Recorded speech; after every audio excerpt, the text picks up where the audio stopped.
Hi friends, welcome to Telugu defence news. రీసెంట్గా defence ministry 1,05,000 కోట్ల రూపాయల విలువైన డీల్స్కి క్లియరెన్స్ ఇచ్చిందని తెలిసిందే. లాస్ట్ వీడియోలో క్యూఆర్ శామ్ గురించి మాట్లాడుకున్నాం. అయితే మీడియా రిపోర్ట్స్ని బట్టి ఈ 10 డీల్స్లో ఐస్టార్ ఎయిర్క్రాఫ్ట్ కూడా ఉన్నాయి. 10,000 కోట్ల రూపాయలతో 3 స్పై ప్లేన్స్ని కొనడానికి డిఎస్సి క్లియరెన్స్ ఇచ్చింది. ఈ ఐస్టార్ అంటే intelligence, surveillance, target acquisition, రెకానసెన్స్. Intelligence అంటే సిగ్నల్ ఇంటెలిజెన్స్. ఇందులో 2 కేటగిరీలు ఉంటాయి. ఒకటి ఎలక్ట్రానిక్ ఇంటెలిజెన్స్ ఎలింట్, ఇంకోటి కమ్యూనికేషన్ ఇంటెలిజెన్స్ కమెంట్. ఎలింట్ అంటే సిగ్నల్స్ని బట్టి కొన్ని సెన్సార్ల ద్వారా శత్రువుల రేడార్స్ ఎక్కడెక్కడ ఉన్నాయో, ఏ ఫ్రీక్వెన్సీలో అవి ఆపరేట్ అవుతున్నాయని డేటాని గ్యాదర్ చేయడం. ఇక కమెంట్ అంటే కమ్యూనికేషన్స్ని ఇంటర్సెప్ట్ చేయడం, కమాండ్ పోస్టులు ఎక్కడ ఉన్నాయని లొకేషన్ని కనిపెట్టడం.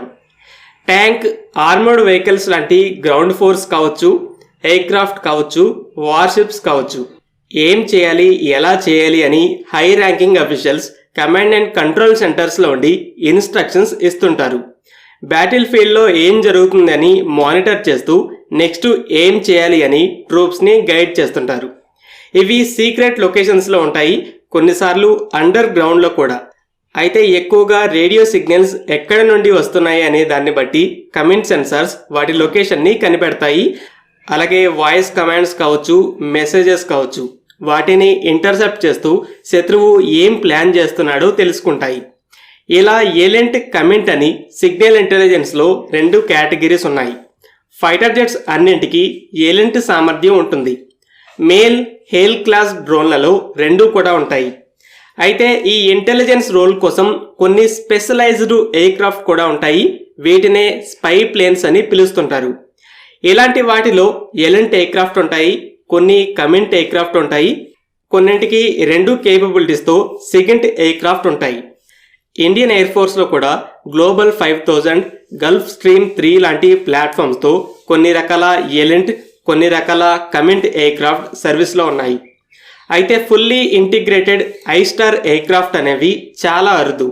ఇండియన్ ఎయిర్ ఫోర్స్ అలాంటి హైటెక్ స్పై ప్లేన్స్ కూడా 3 కావాలని చెప్పగా డిఫెన్స్ మినిస్ట్రీ ఒప్పుకుంది. అయితే దీనికి ఏ ప్లాట్ఫామ్ని సెలెక్ట్ చేశారో తెలియదు, కానీ దాన్ని స్పై ప్లేన్గా మార్చడానికి కావాల్సిన రెడార్స్, సెన్సార్స్ మొత్తాన్ని డిఆర్డిఓ డెవలప్ చేసింది. ఈ ఐస్టార్ ఎయిర్క్రాఫ్ట్ అనేది సిగ్నల్ ఇంటెలిజెన్స్తో పాటు సర్వేలెన్స్, టార్గెట్ అక్వైజిషన్, రెకానసెన్స్ మిషన్స్ కోసం రకరకాల రెడార్స్, సెన్సార్స్ని క్యారీ చేస్తాయి. సర్వేలెన్స్ అంటే రెగ్యులర్గా శత్రువుల యాక్టివిటీస్ని మానిటర్ చేయటం. రెకానసెన్స్ అంటే పర్టికులర్గా ఒక ఏరియాలోనే చేసే సర్వేలెన్స్. అలాగే టార్గెట్ అక్వైజిషన్ అంటే శత్రువుపై నిఘా పెడుతూ ఎక్కడ దాడి చేయాలని ప్రెసైజ్ కోఆర్డినేట్స్ని వెపన్ ఆపరేటర్స్కి షేర్ చేయడం. ఈ డేటాని అనలైజ్ చేసి నిర్ణయాలు తీసుకోవడానికి ఎయిర్క్రాఫ్ట్లోనే స్పెషలిస్టు టీం కూడా ఉంటుంది. అయితే ఈ మిషన్స్ కోసం మెయిన్గా 3 రకాల ఎక్విప్మెంట్ ఉంటుంది. First synthetic aperture radar. Ground మీద ఉన్న బిల్డింగ్స్కి సంబంధించిన రెడార్ ఇమేజెస్ని క్రియేట్ చేసి డీటెయిల్డ్ మ్యాప్స్ని జనరేట్ చేస్తుంది. Next electro optical infrared sensors.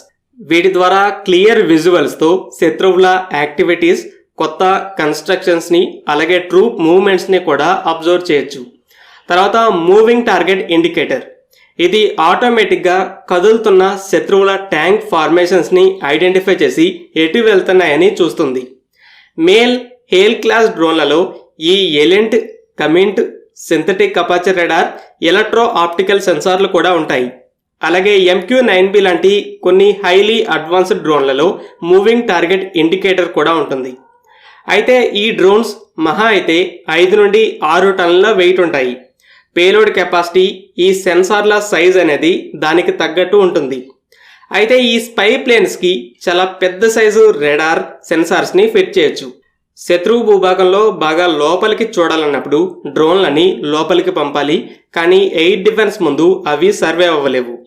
అయితే ఇంటెలిజెన్స్ ఎయిర్క్రాఫ్ట్ అనేవి బోర్డర్లో సేఫ్ జోన్లో ఫ్లై చేస్తూనే శత్రువు భూభాగంలో బాగా లోపల ఉన్న టార్గెట్స్ని గుర్తించగలవు. యుద్ధాల్లో దాడి కోసం వాడే ఆయుధాలే అందరికీ కనిపిస్తాయి, కానీ వాటి వెనక ఉండే ఇలాంటి ఇంటెలిజెన్స్ ప్లాట్ఫామ్స్ రోల్ అనేది చాలా ముఖ్యమైనది. Example Indian air force Pakistani HQ-9 air డిఫెన్స్ని ధ్వంసం చేసింది. అంటే దాన్ని ప్రెసైజ్గా లొకేట్ చేయడంలో ఎలెంట్ ఎయిర్క్రాఫ్ట్దే ముఖ్య పాత్ర ఉంటుంది.